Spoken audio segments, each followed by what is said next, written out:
Salut à tous, je m'appelle Pauline, j'ai 23 ans et je suis ici pour vous raconter mon année aux États-Unis.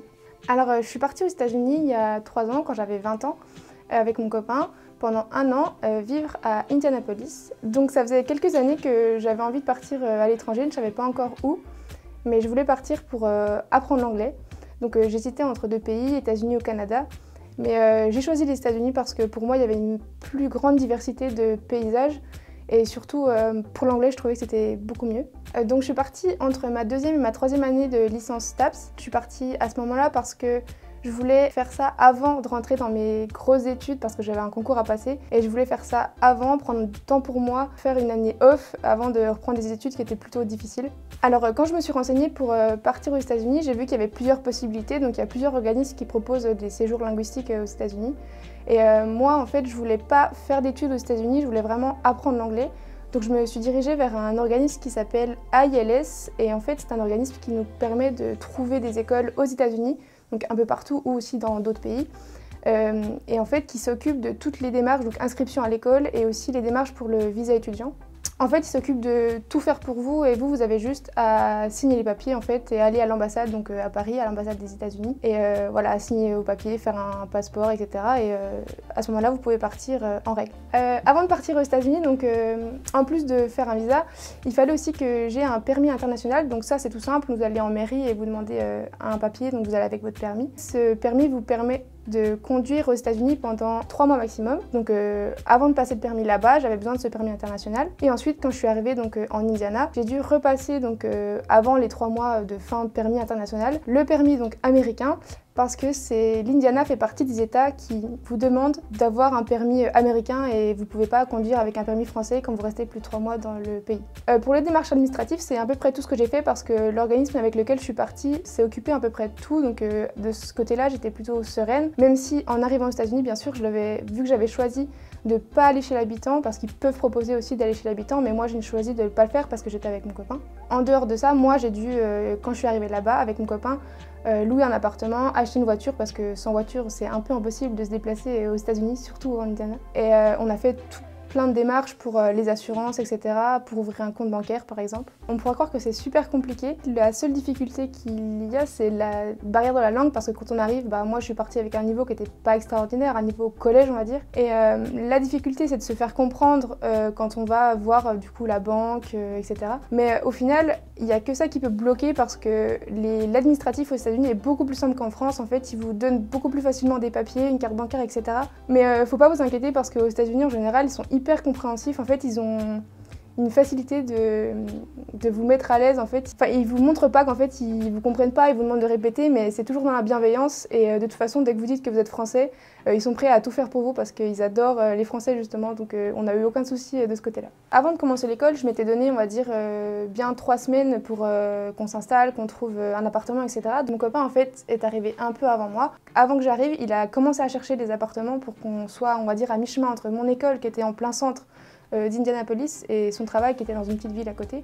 Quand je suis arrivée, il avait déjà presque trouvé l'appartement et en fait, une semaine après, on a pu emménager dans l'appartement avec des gens super, dans une résidence, tout ce qu'il y a de plus normal. En plus, c'était une résidence super sympa avec des petits étangs, enfin trop chouette et surtout à proximité de son travail et aussi de mon école. Pour rappel, moi je suis partie donc, étudier l'anglais là-bas, donc j'ai fait essentiellement des cours d'anglais donc, dans une école qui s'appelle IELTS, donc ELS en français. C'est un centre de langage en fait qui fait partie du campus d'Indianapolis, qui est situé en plein centre de ville de la ville justement. Dans cette école, il y a des classes où on vous donne essentiellement des cours d'anglais. Vous pouvez choisir plusieurs programmes, donc moyen ou intensif. Moi j'ai choisi plutôt moyen, enfin de ne pas faire intensif pour justement avoir du temps pour voyager, voir un peu du pays. Donc j'étais tous les matins environ de 9h à 13h en cours d'anglais avec des autres étudiants qui viennent de plein de pays. Donc j'ai rencontré des Japonais, des Chinois, des Russes, des Saoudiens, des Mexicains, enfin toutes des personnes de toutes nationalités. Donc c'est ça aussi qui était super chouette. Avant que j'arrive, donc mon copain avait réussi à acheter une voiture. Donc en fait, il l'avait achetée à un Français en fait qui faisait la même chose que lui et qui justement partait. Il y a un peu une sorte d'entraide qui se fait entre les Français et en général, on se revend les voitures, les meubles et on reprend les apparts des uns des autres. Donc c'est aussi ce qui a facilité notre entrée dans le pays parce que grâce à ces Français-là, et ben en fait on a vite trouvé le truc et ils nous ont beaucoup aidés pour trouver plein de choses et pour le côté aussi administratif. Et une fois qu'on avait la voiture, on pouvait rouler avec notre permis donc français comme je l'ai dit avant pendant 3 mois, mais au bout d'un moment donc, il a fallu passer notre permis américain. Et en fait on s'est rendu compte que c'est hyper simple à passer, on en a parlé avec d'autres Français et en une semaine et demie, on avait les deux passé notre permis. Ça marche comme en France, donc il y a un code suivi d'un examen pratique. Mais en fait, le code est d'un niveau beaucoup moins élevé qu'en France. Il y a des questions qui sont plutôt faciles et vous pouvez, sans réviser, l'avoir facilement. Et en plus, en général, les organismes qui vous proposent de passer le permis, ils ont le code en français, donc j'ai pu le passer en français, donc ce qui m'enlevait aussi une bonne épine du pied quand on arrive et qu'on parle pas bien anglais. Donc après, suite à ce code que j'ai eu en très peu de temps, on m'a donné une date dans la semaine pour passer mon examen pratique. Là par contre, ça se différencie un peu du permis qu'on peut voir en France, parce que vous venez avec votre propre voiture, donc si vous n'avez pas de voiture, vous ne pouvez pas passer votre permis, donc vous devez acheter une voiture avant de passer votre permis. En général, les Américains, ils prennent la voiture de leurs parents. Et là-bas, les voitures, elles sont toutes automatiques pratiquement. Donc vous venez avec votre voiture automatique, il n'y a pas de voiture, on va dire, à vitesse. On est venu avec notre propre voiture qui avait quand même plus de 200 chevaux, bizarre pour un permis. On vous passait à peu près une demi-heure donc avec une dame qui était à côté de moi, donc qui faisait le permis comme en France. On vous demande très peu de choses, à part rouler, s'arrêter au feu et aller doucement dans les zones de scolaire par exemple, mais il n'y a rien de très compliqué. En plus aux États-Unis, il n'y a pas de rond-point, il n'y a pas de priorité à droite, c'est que des stops ou des feux. Donc c'était vraiment hyper simple. Et pour la petite anecdote, elle m'a demandé de me garer derrière une voiture en fait, et il y avait beaucoup de place derrière cette voiture. Je me suis dit bon, elle veut que je me gare en créneau. Donc j'ai commencé à aller à côté de la voiture, me garer en créneau. Et là, je sais pas ce que j'ai fait, j'ai monté la roue sur le trottoir, donc je me suis dit bon bah ça y est, c'est foutu, je vais pas avoir le permis. Et elle m'a regardée, elle m'a dit mais enfin, pourquoi tu t'es garée dans ce sens-là? Enfin, fallait se garer en avant. Je dis oui, bah je voulais faire comme ça, je pensais que c'était ça qui était demandé. Et quand j'ai monté la roue sur le trottoir, elle m'a dit non mais continuez, c'est pas grave. Donc en fait, c'est pas du tout le même niveau d'exigence qu'en France. Donc dès qu'on arrive au centre, elle vous dit si vous avez le permis ou non. Donc là, elle m'a dit que je l'avais, malgré mon créneau très pourri. Ensuite, donc je suis retournée dans le centre d'examen et là on fait les dernières formalités, donc les papiers, les photos, etc. D'ailleurs, ils prennent en photo le jour même. Donc vous avez intérêt à faire attention, à être bien apprêté le jour J, parce que moi c'était un peu une catastrophe. Donc je me suis retrouvée avec une photo un peu pourrie sur ma carte d'identité américaine. Mais en tout cas, donc on finit les papiers et là la dame me dit ça fera 17 $. Donc je me suis dit, j'avais mal compris, 17 $, c'est quand même très peu. Donc je lui ai demandé si c'était, de me redire le prix. Et en effet, c'était bien 17 $. Et quand je lui ai dit qu'en France, c'était plus de 1000 € pour passer un permis, elle m'a dit que c'était vraiment incroyable parce que les gens là-bas se plaignaient que c'était pas gratuit justement. Donc c'était quelque chose qui était... Enfin, pour moi, payer 17 $ pour un permis, c'était quand même incroyable, quoi. En fait, c'est parce que là-bas, c'est un service public. En fait, c'est pas des organismes privés. Donc, c'est pour ça que c'est aussi peu cher. Mais les gens se plaignent encore que c'est cher, 17 $. Mais voilà, quand on va en France, je pense qu'on est content de le passer là-bas. Donc, en ce qui concerne l'école, eh bien sûr, elle est payante. Et surtout que là-bas, le système scolaire est très cher. Alors moi, mes parents m'ont aidé pour financer cette école-là. Donc, elle était à peu près à 6 000 € l'année environ, si je dis pas de bêtises, pour aller à l'école que le matin en plus, donc c'était plutôt cher. Je sais que vous pouvez bénéficier de bourses pour ces choses-là. Ça existe, mais moi j'ai pas pu en bénéficier parce que les ressources de mes parents étaient trop élevées. Enfin, ça marche comme en France en fait. Mais sachez que si vous voulez partir à l'étranger sans payer des sommes pareilles, c'est possible. Il y a des organismes qui le proposent.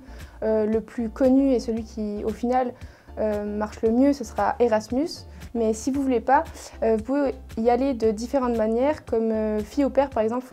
C'est quelque chose qui se fait beaucoup. Et là pour le coup, vous êtes payé à travailler donc, chez quelqu'un pour garder les enfants et aussi faire quelques tâches ménagères, etc. Enfin, il y a plusieurs choses à faire. Mais ça peut être une solution aussi si vous voulez pas payer des sommes énormes d'école ou pas faire d'études. Vous pouvez partir en tant que fille au pair et c'est une bonne solution pour partir aux États-Unis voyager. En plus, vous avez plus de temps pour vous, parce que ça vous prend moins de temps que les études, donc vous avez aussi plus de temps pour vous et en plus de l'argent pour voyager. Donc moi, comme je vous l'ai dit, il faut savoir que je suis partie avec un niveau d'anglais qui était, on va dire anglais débutant au niveau collège. Et c'est vrai qu'au début, j'étais stressée pour faire des démarches, pour aller même au restaurant, commander des pizzas, des trucs banals de la vie. C'est hyper compliqué quand on ne se sent pas à l'aise avec la langue. Mais en fait, avec la bienveillance des gens et aussi parce qu'on n'a pas le choix, on essaye, on reformule, on se trompe, on galère. Des fois, on a vraiment l'impression qu'on a l'air bête. Mais c'est vraiment que de passage parce que en fait, c'est en essayant et en le faisant qu'on s'améliore. Et moi, en quelques mois, on va dire en 3 mois, voilà, ces choses-là, c'était pour moi une banalité. Je pouvais parler avec quelqu'un dans la rue, enfin demander quelque chose au magasin, sans avoir peur de prendre la parole et de parler anglais, quoi. Donc moi, bon, contrairement à mon copain du coup qui était dans un environnement plutôt français avec des collègues français, moi en fait à l'école, je prenais des cours d'anglais et en plus il n'y avait aucun français avec qui je pouvais parler en fait dans la classe. Il n'y avait aucun français dans l'école à ce moment-là où je suis allée. Même si je voulais communiquer avec des copains, enfin les autres élèves, j'avais pas le choix, c'était en anglais. Le fait d'être bloquée et de pas avoir du tout de personnes françaises à qui parler, ça m'a fait progresser en fait d'une vitesse folle parce que c'est en ayant ces difficultés-là que j'ai dû me débrouiller, j'ai dû reformuler, j'ai dû répéter, etc. Et du coup, en on va dire 3 mois, je me sentais déjà beaucoup plus à l'aise avec la langue et en plus avec les cours qu'on prenait donc, à l'école qui étaient vraiment bénéfiques parce que les cours à l'américaine, c'est pas comme les cours d'anglais qu'on fait en France où la plupart du temps on écrit, on fait beaucoup de grammaire, d'orthographe. En fait, là-bas aux États-Unis, on apprend l'anglais en discutant, en fait, en dialoguant avec les autres. Donc en plus de se faire des amis et de dialoguer sur plein de choses, c'est en parlant qu'on apprend. Et en 3 mois, je me sentais quand même plus à l'aise avec l'anglais. Au fil des mois, ça allait de mieux en mieux. Et à la fin de mon année, quand je suis rentrée, j'étais complètement bilingue. Alors durant toute cette année, on a beaucoup voyagé avec mon copain, donc on a fait en tout plus de 25 États. Donc on a voyagé dans tout le pays. En fait, on a fait à peu près tout ce qu'il y avait à voir dans le pays. Donc on est parti de différentes manières quand on avait des week-ends ou alors des vacances de libre. Au début, on a fait des voyages, on allait voir les grandes villes en fait qui nous paraissaient, les villes auxquelles on pense quand on est français et qu'on vient aux États-Unis. Et en fait, ce qu'on préférait faire, c'est de partir en fait en road trip. Donc on prenait on partait en avion proche de la destination où on voulait aller. Et ensuite, on louait une voiture ou alors un camping-car, ça dépendait. Et en fait, on faisait un road trip pour en voir en fait le maximum en une semaine ou en un week-end parce que justement, on a essayé d'utiliser un maximum le temps qui nous était donné pendant ces 1 an. On a fait un gros road trip en Californie. On a fait aussi un gros road trip qui était donc Las Vegas en partant voir le Grand Canyon, Bryce Canyon, etc. Ça, c'était un de mes préférés, surtout que mes parents sont venus me rendre visite à ce moment-là. Donc c'était une expérience qui était hyper chouette et c'était des paysages vraiment incroyables. Un des voyages qui m'a le plus marqué, c'est le road trip qu'on a fait. On a fait un super road trip, on a fait plus de, je crois, 6000 km en très très peu de temps, en moins d'une semaine. Et avec des copains français, on est parti avec un camping-car. On a traversé 4 États. Durant tous nos voyages, en fait, les destinations qui m'ont le plus marqué, on pourrait croire que c'est des villes, mais en fait, c'est les parcs nationaux parce que les parcs nationaux là-bas sont vraiment incroyables. En fait, d'un état à un autre, on a l'impression de changer de pays. Ceux que j'ai préférés en premier, c'est Yellowstone National Park. C'est un parc immense qui fait la taille, je crois, de la Corse. Il y a des bisons, c'est hyper chouette. Et surtout, c'est des sources où il y a du soufre. Et du coup, il y a de l'eau qui ont des couleurs magnifiques. Il y a du jaune, du bleu, du rose dans l'eau et c'est super chouette. Donc c'est un parc qui m'a vraiment marqué. Et aussi, en voyage qui m'a vraiment marqué, c'est le voyage qu'on a fait avec mes parents, donc proche de Las Vegas. Donc on a fait Las Vegas, le Grand Canyon, Bryce Canyon, tous les canyons qu'il y a autour de Las Vegas. Et là aussi, c'était super chouette. Le dernier road trip, on va dire, qui m'a vraiment marqué, c'est aussi la Californie. Parce que les villes que j'ai préférées se trouvent en Californie. J'ai adoré San Francisco. Et en fait, lors de ce road trip, on a fait 3 parcs nationaux qui étaient super chouettes, dont Yosemite. Et si vous aimez d'ailleurs la nature et les randonnées, Yosemite, c'est le parc à faire, je pense, aux États-Unis. Et j'ai aussi beaucoup aimé New York parce que c'est vrai que New York, c'est une ville qui change, qui est vraiment spécifique par rapport aux autres. Elle est quand même à voir. Et je dirais aussi Chicago, qui était une ville plutôt sympa.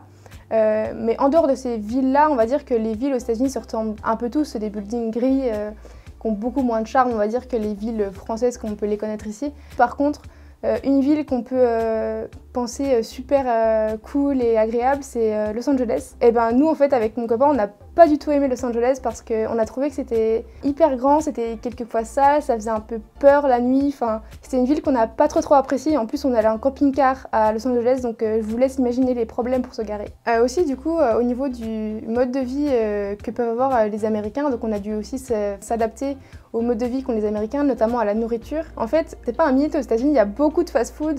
Rien que dans notre rue, il y avait 4 fast-food qui suivaient les uns après les autres. Il y en a vraiment partout et les Américains ont vraiment tendance à y aller. Petite anecdote aussi, le matin, je partais à l'école, je passais devant un McDo et en fait, à 8 h, il y avait la queue au McDo. En fait, les Américains prennent leur petit déjeuner au McDo, donc c'est assez spécial. C'est vrai que c'est pas un mythe, les Américains ont tendance quand même à manger très mal et même quand on va faire les magasins donc pour faire des courses, tout ce qu'on y trouve, la viande, Il y a beaucoup de matières grasses dans la viande, c'est des aliments qui sont hyper gras, sucrés et qui sont, on va dire, de moins bonne qualité qu'en France, ou alors il faut payer le prix fort. Tous les aliments, par exemple un pot de cornichons, il peut être énorme, on se demande ce que c'est quoi, on croirait pas des cornichons, on croirait des concombres et en fait c'est des cornichons, tout est extrême. Et aussi au niveau de la nourriture, il faut savoir que les Américains en fait, ils sont toujours en train de boire des sodas en fait. Quand vous êtes dans les bouchons par exemple et vous voyez à droite à gauche les voitures, donc les gros 4x4 avec les Américains dedans, et ben ils ont tous à la main une boisson type McDo quoi. On se demandait mais pourquoi tout le monde boit ça? Ça doit vraiment être pas cher. Et en effet, dans les stations-service, vous payez je crois c'est 20 centimes la boisson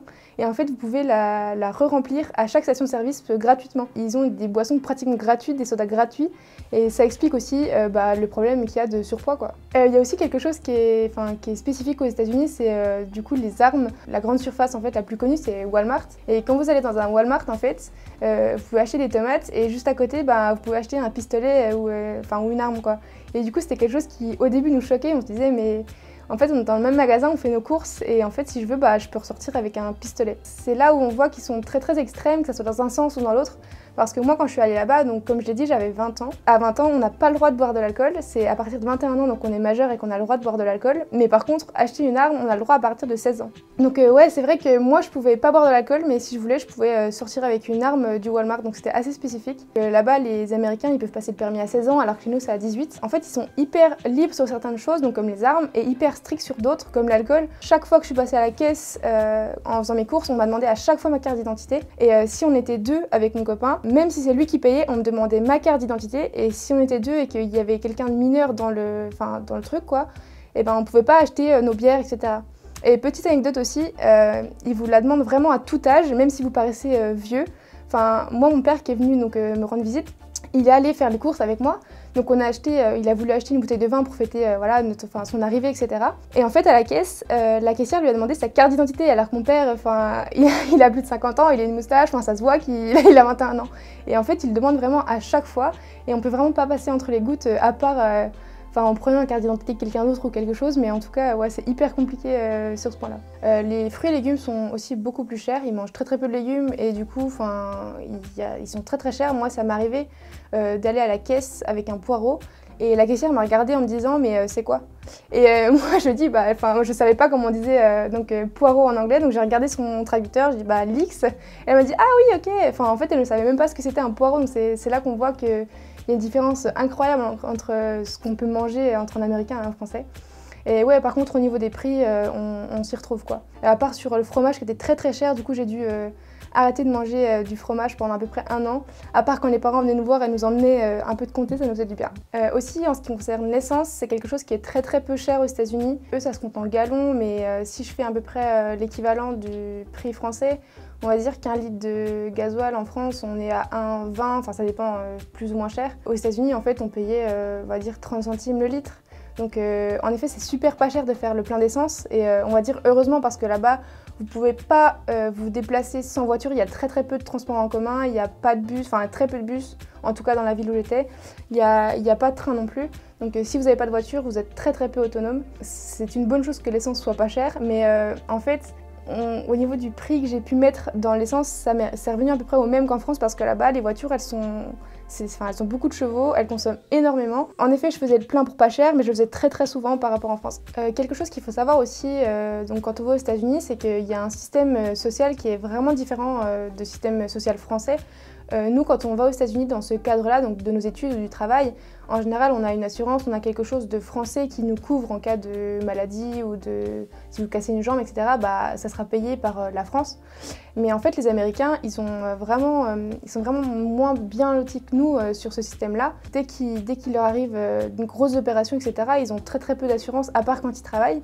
Et ils se retrouvent à payer des sommes faramineuses pour juste se faire poser un plâtre ou quelque chose comme ça. Par exemple, les accouchements, ça coûte énormément cher aux États-Unis. Dès que vous avez une maladie comme un cancer ou quelque chose comme ça, et ben vous êtes très très vite endetté. Par exemple, il y a un collègue de mon copain qui était vers l'âge de la retraite, on va dire. Sa femme était très très malade d'un cancer et en fait il devait aller en retraite mais il devait continuer de travailler pour pouvoir payer les soins de sa femme. En fait sinon il ne pouvait pas du tout payer quoi. C'est là qu'on voit qu'en France on a quand même beaucoup de chance de ce côté-là. Alors moi je vous ai dit tout à l'heure que le prix de mon école était à peu près à 6 000 € pour faire des cours d'anglais, donc que le matin. C'était même très très peu cher pour une école en fait aux États-Unis. Parce que donc les Américains qui font des études supérieures, ils payent en général au moins 10 000 € l'année de scolarité donc, universitaire. Et 10 000 € c'est pour les universités qui sont très très peu reconnues. Et là-bas c'est quand même important d'aller dans des collèges, ils appellent ça, qui sont hyper réputés. Quand vous êtes jeune, si vos parents ne peuvent pas vous aider, vous êtes obligé de faire des crédits, en fait, des prêts. Et du coup, quand vous arrivez dans la vie active, vous êtes déjà endetté de plus de 30 000 €. C'est ce qui est arrivé à un Américain qu'on a rencontré. Il commençait tout juste sa carrière, donc il commençait à travailler et il était déjà, il devait rembourser une somme vraiment immense quoi, pour son jeune âge quoi. C'est vrai que ce voyage aux États-Unis, en fait, il m'a permis de grandir très très rapidement en fait, en l'espace d'un an, parce que j'ai pu voir voilà, une nouvelle culture, apprendre d'autres choses. Ça m'a ouvert l'esprit sur beaucoup de choses. J'ai compris beaucoup de choses aussi sur le système français par exemple. J'ai appris à relativiser les choses, à mettre les choses, à voir les choses sous un plus grand angle en fait. C'est vrai que rien que pour ça en fait, partir à l'étranger c'est vraiment super quoi, parce que ça vous apprend plein de choses, vous grandissez hyper vite, ça vous ouvre l'esprit. Au-delà de ça, j'ai vu des paysages extraordinaires, j'ai rencontré des personnes extraordinaires dont je suis en contact encore aujourd'hui. J'ai rencontré des japonaises que j'ai pu aller voir chez elles au Japon, c'était super. J'ai plein de contacts encore, de copains américains. Donc je sais que je pourrais repartir et être logée par exemple, c'est des choses... J'en garde des souvenirs qui me resteront gravés en fait toute ma vie. C'est vrai que quand je suis partie au début, j'étais stressée, je me disais bon, je dois partir un an, je vois plus ma famille, je quitte mes copains aussi parce que quand on est en train de faire des études, au final, on se fait des amis, etc. Et on se dit si on part un an, je vais perdre tous mes amis, etc. Donc j'étais vraiment stressée et je me suis dit bon, est-ce que j'ai bien fait de partir ? Et en fait, quand je suis revenue, il n'y avait aucun doute là-dessus, j'ai bien fait de partir parce que en fait, ces sacrifices, ils sont rien du tout à côté de ce que ça peut vous apporter en fait. Et c'est une expérience à vivre pour moi et en plus, quand on est jeune, je trouve que c'est là qu'il faut le faire. En fait, je pense que je l'ai fait aussi au bon moment parce que c'était un moment où justement, j'avais encore pas d'attache de travail, etc. J'ai pas d'enfants. Et je pense que quand on est jeune, c'est là où il faut en profiter et partir voir d'autres horizons.